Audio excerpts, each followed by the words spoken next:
Hi, everyone. Welcome to our third and final lesson on financial literacy when it comes to businesses.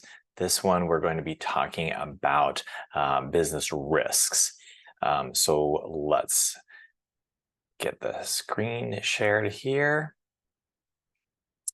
And there we go.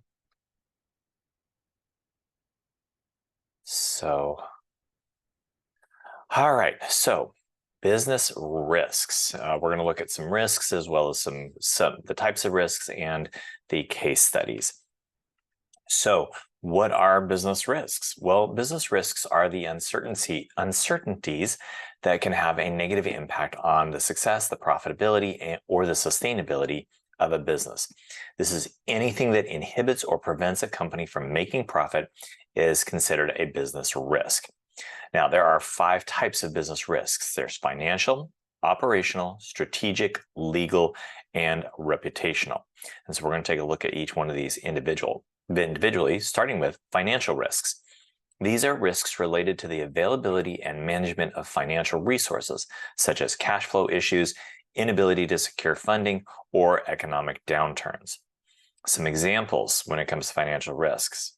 There was the Enron Corporation. This was once one of the largest energy companies in the world, but Enron collapsed in 2001 due to accounting irregularities and fraudulent financial reporting.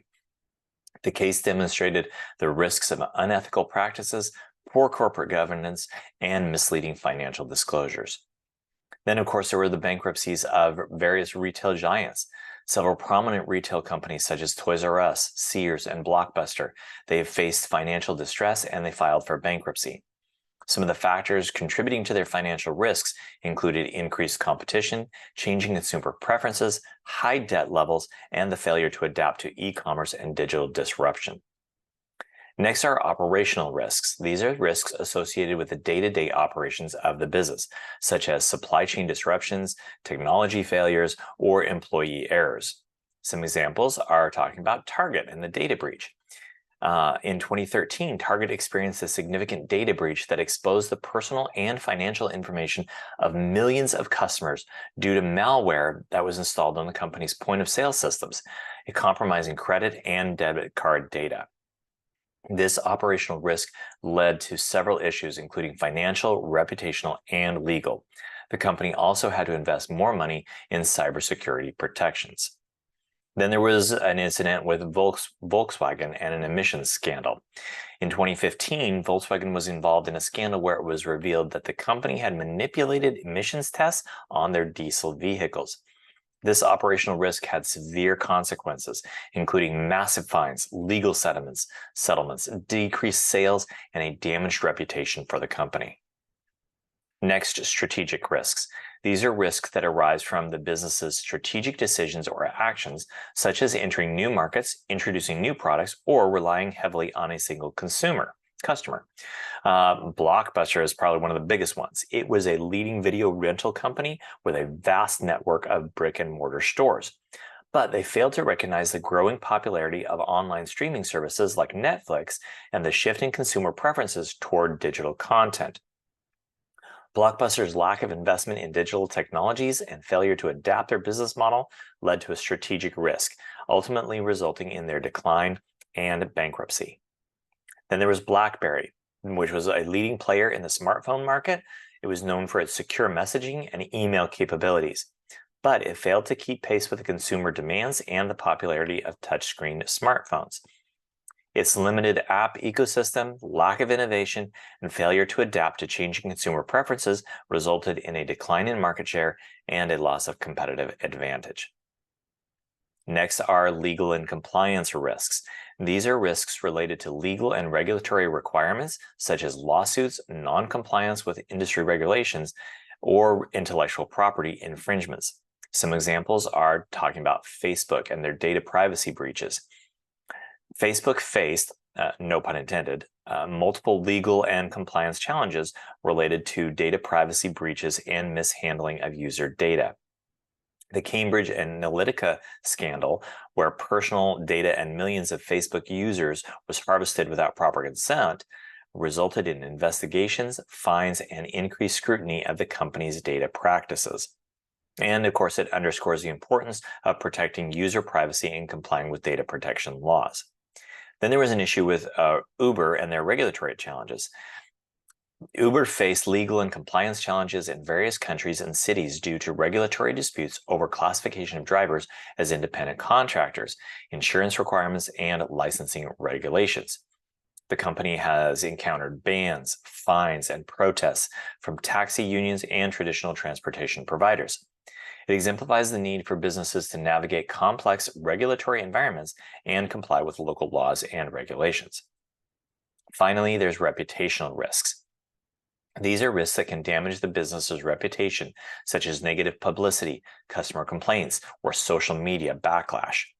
Some examples include the BP Deepwater Horizon oil spill. Now, BP stands for British Petroleum. They are an oil company. In 2010, an explosion took place on the Deepwater Horizon oil rig. The rig was operated by BP. The explosion caused an enormous oil spill in the Gulf of Mexico. The environmental disaster resulted in extensive damage to marine ecosystems, loss of livelihoods, and negative public perception of BP's safety practices. The incident led to costly legal settlements, significant financial losses, and a tarnished reputation for BP. Then, going back to Uber, they had a toxic workplace culture. In 2017, a former employee published a blog post detailing a toxic workplace culture at Uber, including allegations of sexual harassment, discrimination, and a lack of appropriate response from management. The revelations triggered a public outcry, executive departures, and a significant hit to Uber's reputation, prompting the company to implement changes to improve their culture. So you have these risks that exist in a business. Well, we have to have a way to assess those risks. So what is risk assessment? This is the process of determining potential risks or uncertainties to a business. Now, while there are many different methods of conducting a risk assessment, one popular method is called the SWOT analysis. So what is a SWOT analysis? This is a process used to assess and evaluate the internal and external factors that may contribute to a company's successes and failures. The acronym SWOT, S-W-O-T, stands for strengths, weaknesses, opportunities, and threats. It assists in identifying areas of strengths to leverage, areas of weaknesses to address, opportunities to pursue, and threats to mitigate. The analysis helps organizations align their strategies, allocate resources effectively, and stay responsive to changing environments. So let's take a look at each one of these. Starting with strengths. These are the internal characteristics, assets, or advantages that give an entity a competitive edge or unique capabilities. Strengths can include financial resources, intellectual property, brand reputation, skilled workforce, products and services, or efficient processes. Next are weaknesses. These are the internal factors that hinder the performance, the growth, or the success of an entity. Some weaknesses could include a lack of financial resources, limited market presence, outdated technology, organizational inefficiencies. And identifying weaknesses helps organizations understand areas that require improvement or corrective measures. Next are opportunities. These are the external factors or circumstances that can be advantageous for the entity to create favorable conditions for growth, innovation, or profitability. Opportunities can arise from market trends, emerging technologies, regulatory changes, expanding customer segments, or gaps in the competitive landscape. Recognizing opportunities enables entities to leverage them to their advantage. And finally, threats. These are external factors or challenges that can negatively impact the entity's performance, viability, or competitiveness. Threats may come from increased competition, changing consumer preferences, economic downturns, technological disruptions, or regulatory constraints. Assessing threats helps entities proactively respond or develop contingency plans to mitigate potential risks.